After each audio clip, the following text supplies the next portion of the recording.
ஹரே கிருஷ்ணா. எல்லோருக்கும் எனது பணிவான நமஸ்காரங்கள். ஓம் நமோ பகவதே வாசுதேவாயாம். ஓம் நமோ பகவதே வாசுதேவாயாம். ஓம் நமோ பகவதே வாசுதேவாயாம்.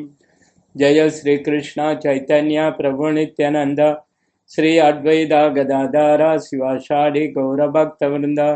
ஹரே கிருஷ்ணா கிருஷ்ணா கிருஷ்ணா ஹரே ஹரே, ஹரே ராம ராம ராம ஹரே ஹரே. பகவத்கீதை உண்மை உருவில் அத்தியாயம் 6. அத்தியாயத்தின் தலைப்பு தியான யோகம். பதம் 16. மொழிபெயர்ப்பு. அர்ஜுனா, எவன் ஒருவன் மிக அதிகமாக அல்லது மிக குறைவாக உண்கின்றானோ, மிக அதிகமாக அல்லது மிக குறைவாக உறங்குகின்றானோ, அத்தகையோன் யோகி ஆவதற்கான வாய்ப்பே இல்லை. பொருளுரை. உணவையும் உறக்கத்தையும் ஒழுங்குபடுத்த வேண்டும் என்று இங்கு யோகிகளுக்கு பரிந்துரைக்கப்படுகிறது. அதிகமாக உண்பது என்றால் ஆத்மாவையும் உடலையும் சேர்த்து வைக்க எவ்வளவு தேவையோ அதற்கு மேல் உண்பதாகும். தானியங்கள், காய்கறிகள், பழங்கள், பால் போன்றவை தேவையான அளவில் கிடைப்பதால் மிருகங்களை உண்ண வேண்டிய அவசியம் மனிதனுக்கு இல்லை. பகவத்கீதையின்படி இத்தகைய எளிய உணவு சத்வகுணமாக கருதப்படுகிறது. மாமிச உணவு தமோ குணத்தில் உள்ளவர்களுக்கானது. எனவே மாமிச உணவு, மது அருந்துதல், புகைப்பிடித்தல், பகவானுக்கு படைக்காத உணவுகளை உண்ணுதல் போன்றவற்றில் ஈடுபடுவோர் களங்கமான பொருள்களையே உண்பதால் பாவ விளைவுகளால் துன்பப்படுவர். எவன் ஒருவன் புலனின்பத்திற்காக உண்கின்றானோ, தனக்காக சமைக்கிறானோ, தனது உணவை கிருஷ்ணருக்கு அர்ப்பணிக்கவில்லையோ, அத்தகையோன் பாவத்தையே உண்கிறான். பாவத்தை உண்பவனும் தனக்காக ஒதுக்கப்பட்டதை விட அதிகமாக உண்பவனும் யோகத்தை பக்குவமாக செய்ய முடியாது. கிருஷ்ணருக்கு நெய்வேத்தியம் செய்யப்பட்ட உணவை மட்டுமே உண்பது மிகச் சிறந்ததாகும். கிருஷ்ண உணர்வில் இருப்பவன் கிருஷ்ணருக்கு முதலில் அர்ப்பணிக்கப்படாத எதையும் உண்பதில்லை. எனவே கிருஷ்ண உணர்வினன் மட்டுமே யோக பயிற்சியில் பக்குவத்தை அடைய முடியும்.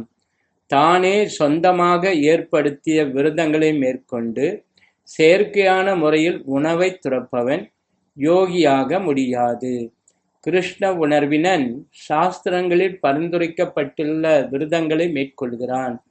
அவன் தேவைக்கு அதிகமாக விரதம் இருப்பதோ உண்பதோ கிடையாது என்பதால் யோக பயிற்சிக்கு தகுதி வாய்ந்தவன் ஆவான். அளவுக்கு அதிகமாக உண்பவன் உறங்கும் போது அதிகமான கனவுகளை காண்பான். இதனால் அவன் அளவுக்கு அதிகமாக உறங்க நேரிடுகிறது. தினசரி 6 மணி நேரத்துக்கு மேல் உறங்கக்கூடாது. 24 மணி நேரத்தில் 6 மணி நேரத்திற்கு மேல் உறங்குபவன் நிச்சயமாக தமோகுணத்தினால் பாதிக்கப்பட்டுள்ளான். தமோகுணத்தில் இருப்பவன் சோம்பேறியாகவும் அளவு கடந்து உறங்குபவனாகவும் இருப்பான். அத்தகையோன் யோகத்தை பயில முடியாது. பதம் 17. உண்ணுதல், உறங்குதல், உழைத்தல், கேளிக்கை ஆகிய பழக்கங்களை நெறிப்படுத்தியவன் யோக பயிற்சியின் மூலமாக எல்லா துன்பங்களையும் பெருமளவில் நீக்கிவிட முடியும். பொருளுரை. உண்ணுதல், உறங்குதல், உடலுறவு கொள்ளுதல், தற்காத்து கொள்ளுதல் என் 4ம் உடலின் ஊந்துல்களாகும். இவற்றிற்கான தேவையற்ற கடின உழைப்பு யோக பயிற்சியின் முன்னேற்றத்தை தடுத்துவிடும். உண்ணுதலை பொறுத்தவரை புனிதப்படுத்தப்பட்ட உணவினை அல்லது பிரசாதத்தினை மட்டும் ஏற்பதற்கு ஒருவன் பழகிவிட்டால் அதனை எளிதாக நெறிப்படுத்தி விடலாம். பகவத்கீதையின்படி 9:26 பகவான் கிருஷ்ணருக்கு காய்கறிகள், பூக்கள், பழங்கள், தானியங்கள், பால் போன்றவற்றை அர்ப்பணிக்கலாம். இவ்விதமாக மனிதர்களுக்கு தேவையில்லாத உணவுகளை அல்லது சத்வகுணத்தில் இல்லாத உணவுகளை தவிர்ப்பதற்கு கிருஷ்ண உணர்வினன் இயற்கையாகவே பழகி விடுகிறான். உறக்கத்தை பொறுத்தவரை கிருஷ்ண உணர்வினன் பக்தி தொண்டில் உள்ள தனது கடமைகளை செய்வதில் எப்போதும் முனைப்புடன் இருப்பதால் தேவையற்ற உறக்கத்தில் செலவிடப்படும் சிறிது நேரத்தையும் பெரும் நஷ்டமாக கருதுகிறான். அவ்வியார்த்த காலத்துவம் தனது வாழ்வின் ஒரு நிமிடத்தை கூட இறைவனின் தொண்டில் ஈடுபடாமல் கழிப்பதை கிருஷ்ண பக்தனால் தாங்க முடியாது. எனவே அவனது தூக்கம் மிகவும் குறைவாகவே இருக்கும். இவ்விஷயத்தில் அவனுக்கு முன்மாதிரியாக விளங்கும் ஸ்ரீல ரூப கோஸ்வாமி சதா சர்வ காலமும் கிருஷ்ணரின் தொண்டில் ஈடுபட்டிருந்ததால் 2 மணி நேரமே உறங்கினார். அதுவும் சில நேரங்களில் கிடையாது. ஹரிதாஸ் தாக்கூர் தனது ஜபமாலையில் தினமும் 3 லட்சம் திருநாமங்களை ஜபிக்காமல் உறங்க மாட்டார். பிரசாதத்தையும் கூட ஏற்க மாட்டார். உழைப்பை பொறுத்தவரை கிருஷ்ண பக்தன் கிருஷ்ணரின் விருப்பத்துடன் தொடர்பில்லாத எதையும் செய்வதில்லை. இதனால் அவனது உழைப்பு புலனுகர்ச்சியிலிருந்து விடுபட்டு எப்போதும் நெறிப்படுத்தப்பட்டுள்ளது. புலனுகர்ச்சி என்னும் கேள்விக்கே இடமில்லை என்பதால் கிருஷ்ண பக்தனுக்கு பௌதிக ஓய்வு என்பதே கிடையாது. இவ்வாறாக தனது உழைப்பு, தேர்ச்சி, உறக்கம், விழித்துள்ள நிலை மற்றும் எல்லாவிதமான உடல் இயக்கங்களையும் நெறிப்படுத்தியுள்ள கிருஷ்ண பக்தனுக்கு எவ்விதமான பௌதிக துன்பமும் இல்லை. பதம் 18. மொழிபெயர்ப்பு. யோகியானவன் யோக பயிற்சியின் மூலமாக தனது மனதின் செயல்களை ஒழுங்குபடுத்தி எல்லா ஜட ஆசைகளிலிருந்தும் விடுபட்டு உன்னதத்தில் நிலை பெறும்போது யோகத்தில் நன்கு நிலை பெற்றவனாக கூறப்படுகின்றான். பொருளுரை. யோகி கர்மத்தை முதன்மையாக கொண்ட எல்லா ஜட ஆசைகளையும் துறந்துள்ளான் என்பதன் அடிப்படையில் அவனது செயல்கள் சாதாரண மனிதனின் செயல்களிலிருந்து வேறுபடுகின்றன. எவ்வித ஜட ஆசையும் தன்னை இனிமேல் தொந்தரவு செய்யாத அளவில் பக்குவமான யோகி மனதின் செயல்களை ஒழுங்குபடுத்தியுள்ளான். ஸ்ரீமத் பாகவதத்தில் 9.4 18:20 கூறியுள்ளபடி இந்த பக்குவ நிலை கிருஷ்ண பக்தனால் இயற்கையாகவே அடையப்படுகின்றது.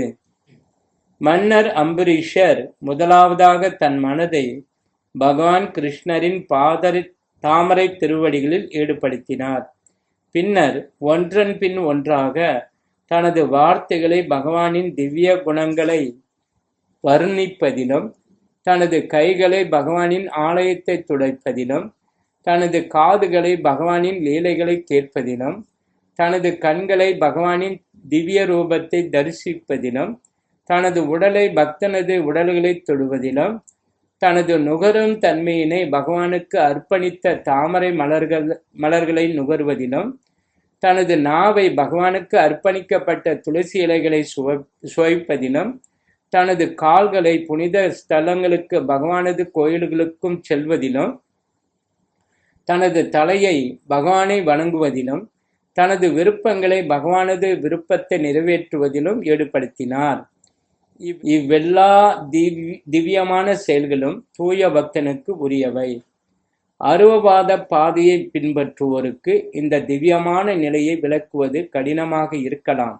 ஆனால் இந்நிலை கிருஷ்ண பக்தனுக்கு மிகவும் எளிதானதாகவும் நடைமுறைக்கு உதவுவதாகவும் உள்ளது என்பது அம்பரீஷ் மன்னரை பற்றி மேலே குறிப்பிட்ட விளக்கத்திலிருந்து தெளிவாகிறது. நிலையான ஸ்மரணத்தின் மூலம் பகவானின் தாமரை திருவடிகளின் மனதை நிலைநிறுத்தாவிடில் இத்தகைய திவ்யமான செயல்களை நடைமுறைப்படுத்த முடியாது. எனவே பகவானின் பக்தி தொண்டில் செய்யப்படும் இத்தகைய செயல்கள் அர்ச்சனம், எல்லா புலன்களையும் கடவுளின் தொண்டில் ஈடுபடுத்துவது என்று அழைக்கப்படுகின்றன. புலன்களுக்கும் மனதிற்கும் செயல்கள் அவசியம், செயலற்ற நிலை சாத்தியமல்ல. எனவே சாதாரண மக்களுக்கு, குறிப்பாக துறவு நிலையில் இல்லாதவர்களுக்கு மேற்கூறியபடி மனதையும் புலன்களையும் திவ்யமான முறையில் ஈடுபடுத்துவதே ஆன்மீக முன்னேற்றத்திற்கான பக்குவமான முறையாகும். இதுவே பகவத்கீதையில் யுக்தா என்று அழைக்கப்படுகிறது. பதம் 19. மொழிபெயர்ப்பு. காற்று வீசாத இடத்திலுள்ள தீபம் அசையாமல் இருப்பதைப் போல மனதை அடக்கிய யோகியும் திவ்யமான ஆத்மாவின் மீதான தனது தியானத்தில் எப்போதும் ஸ்திரமாக உள்ளான். பொருளுரை: தனது வந்தனைக்குரிய பகவானை இடையறாது தியானித்து திவ்யமான நிலையில் எப்போதும் மூழ்கியுள்ள உண்மையான கிருஷ்ண பக்தன் காற்று வீசாத இடத்திலுள்ள தீபத்தைப் போன்று ஸ்திரமாக உள்ளான். श्री श्रीमद् भगवद्गीता की जय, श्री प्रभुपाद की जय, गौर प्रेमानंदे, हरि हरि बोल.